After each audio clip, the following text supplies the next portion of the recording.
Hi all, അസ്സലാമു അലൈക്കും. ഇന്ന് നമ്മൾ വളരെ ഫേമസ് ആയിട്ടുള്ള ട്രെൻഡിങ് ആയിട്ടുള്ള ഒരു ലോഡഡ് ഫ്രൈസിൻ്റെ റെസിപ്പിയുമായിട്ടാണ് വന്നിട്ടുള്ളത്. ഇത് കഴിച്ചവർക്കറിയാം ഇത് ഭയങ്കര ടേസ്റ്റാണ് കഴിക്കാൻ വേണ്ടിയിട്ട്. അപ്പോൾ ഇതെങ്ങനെ ഉണ്ടാക്കുന്നത് നോക്കിയാലോ.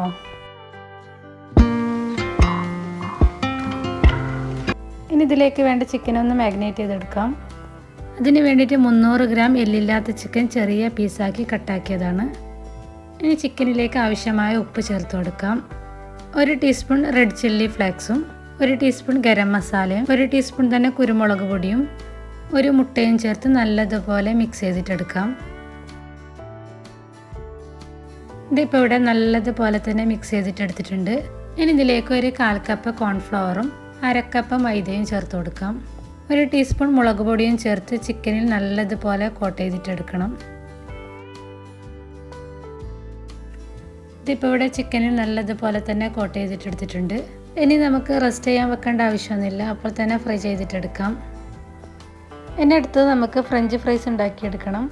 ഫ്രഞ്ച് ഫ്രൈസ് നമുക്ക് ഫ്രോസൺ ആയിട്ട് വാങ്ങാനും കിട്ടും, സിമ്പിളായിട്ട് വീട്ടിലുണ്ടാക്കിയെടുക്കാനും പറ്റും കേട്ടോ. ഞാനിപ്പോൾ വീട്ടിലുണ്ടാക്കിയത് ഫ്രീസറിൽ വെച്ചതാണ്. അതൊന്ന് ഫ്രൈ ചെയ്തിട്ടെടുക്കാം. വീട്ടിലുണ്ടാക്കിയെടുക്കാനും സിമ്പിളാണ് കേട്ടോ. ഉരുളക്കിഴങ്ങ് ഈ ഒരു ഷേപ്പിൽ കട്ട് ചെയ്തിട്ടെടുക്കാം. എന്നിട്ട് അതിൻ്റെ സ്റ്റാർച്ചൊക്കെ നല്ലതുപോലെ കഴുകിക്കളയണം. കഴുകിയതിന് ശേഷം അതിൻ്റെ വെള്ളമൊക്കെ നല്ലതുപോലെ ഒരു കോട്ടൺ തുണിയോട് കളഞ്ഞതിന് ശേഷം അതിലേക്ക് കുറച്ച് കോൺഫ്ലവർ പൊടിയും ഉപ്പും ചേർത്ത് നല്ലതുപോലെ മിക്സാക്കി ഫ്രൈ ചെയ്തിട്ടെടുക്കാം. ഇപ്പോൾ ഞാൻ ഫ്രൈ ചെയ്തിട്ടെടുത്തിട്ടുണ്ട്. ഇനി ഇതേ എണ്ണയിൽ തന്നെ നമുക്ക് ചിക്കൻ ഒന്ന് ഫ്രൈ ചെയ്തിട്ടെടുക്കണം. ചിക്കൻ ഇട്ട് കൊടുത്ത സമയത്ത് തന്നെ ഇളക്കി കൊടുക്കരുത്, അപ്പോൾ അതിലെ മൈദയൊക്കെ ഇളകിയിട്ട് പോകും, എണ്ണയിലേക്ക് മിക്സാവും. ഒരു മീഡിയം ഫ്ലെയിമിൽ വെച്ച് നല്ലതുപോലെ ഫ്രൈ ചെയ്തിട്ടെടുക്കാം. ഇനി ഫ്രൈ ചെയ്ത ചിക്കൻ നമുക്ക് മാറ്റി വെക്കാം.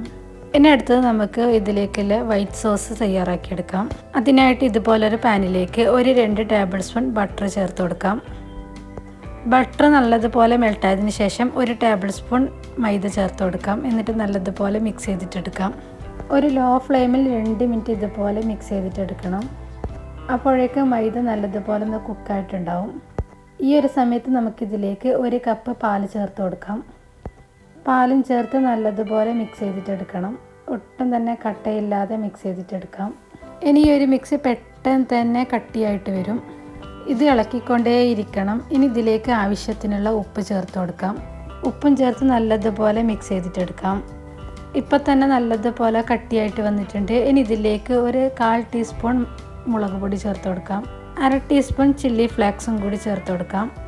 കുറച്ച് ഒറിഗാനോയും കൂടി ചേർത്ത് നല്ലതുപോലെ മിക്സ് ചെയ്തിട്ടെടുക്കണം. ഇനി ലാസ്റ്റായിട്ട് നമുക്ക് ഇതിലേക്ക് ചീസ് വെച്ച് കൊടുക്കാം. ഇതിലേക്ക് 2 സ്ലൈസ് ചീസ് വെച്ച് കൊടുക്കാം. നിങ്ങൾക്ക് ഏത് ചീസ് വേണമെങ്കിലും വെച്ച് കൊടുക്കാം കേട്ടോ. ചീസും വെച്ച് കൊടുത്ത് നല്ലതുപോലെ മിക്സ് ചെയ്ത് കൊടുക്കാം. ഈ സമയത്ത് നമുക്ക് ഫ്ലെയിം ഓഫ് ചെയ്ത് വെക്കാം. ഇനി ഈ ചൂട്ടിൽ തന്നെ ചീസൊക്കെ നല്ലതുപോലെ മെൽട്ടായിട്ട് വരും. ഇപ്പോൾ നമ്മുടെ വൈറ്റ് സോസ് ഇവിടെ റെഡി ആയിട്ടുണ്ട്. ഇനി നമുക്ക് നല്ലതുപോലെ മിക്സ് ചെയ്ത് ഇത് മാറ്റി വെക്കാം. ഇപ്പോൾ നമ്മുടെ ചിക്കനും റെഡി ആയിട്ടുണ്ട്, ഫ്രഞ്ച് ഫ്രൈസും റെഡിയായി, നമ്മുടെ വൈറ്റ് സോസും ഒക്കെ റെഡി ആയിട്ടുണ്ട്. ഇനി നമുക്ക് സെറ്റ് ചെയ്തിട്ട് വെക്കാം. അതിനായിട്ട് ഞാൻ ഇതുപോലൊരു പുഡിംഗ് ട്രേയിലാണ് സെറ്റ് ചെയ്യുന്നത്.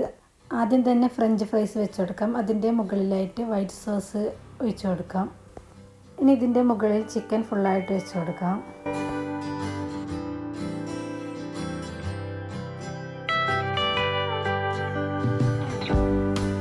ഇനി ചിക്കൻ്റെ മുകളിലായിട്ട് നമുക്ക് മയോണൈസ് ഇതുപോലെ ഒന്ന് സ്പ്രെഡ് ചെയ്തിട്ട് കൊടുക്കാം.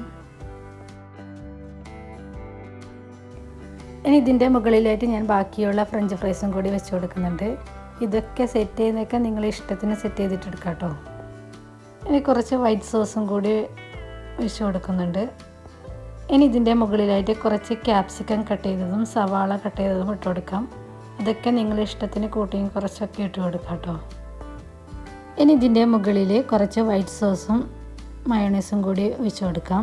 ടൊമാറ്റോ സോസോ കെച്ചപ്പോ എന്തെങ്കിലും ഉണ്ടെങ്കിൽ ഇതിൻ്റെ മുകളിലായിട്ട് ചേർത്ത് കൊടുക്കണം കേട്ടോ. എനിക്കത് വിട്ടുപോയതാണ്. അപ്പോൾ അത്രയേ ഉള്ളൂ. നമ്മൾ കടയിൽ നിന്നൊക്കെ നല്ല വില കൊടുത്ത് വാങ്ങുന്ന ലോഡഡ് ഫ്രൈസ് നമുക്ക് വീട്ടിൽ തന്നെ സിമ്പിളായിട്ട് തയ്യാറാക്കിയെടുക്കാൻ പറ്റും. അപ്പോൾ ട്രൈ ചെയ്ത് നോക്കിയിട്ട് നിങ്ങളുടെ ഫീഡ്ബാക്ക് പറയണേ. ഇനി അടുത്തൊരു അടിപൊളി വീഡിയോ ആയിട്ട് വീണ്ടും വരുന്നതായിരിക്കും. Thanks for watching.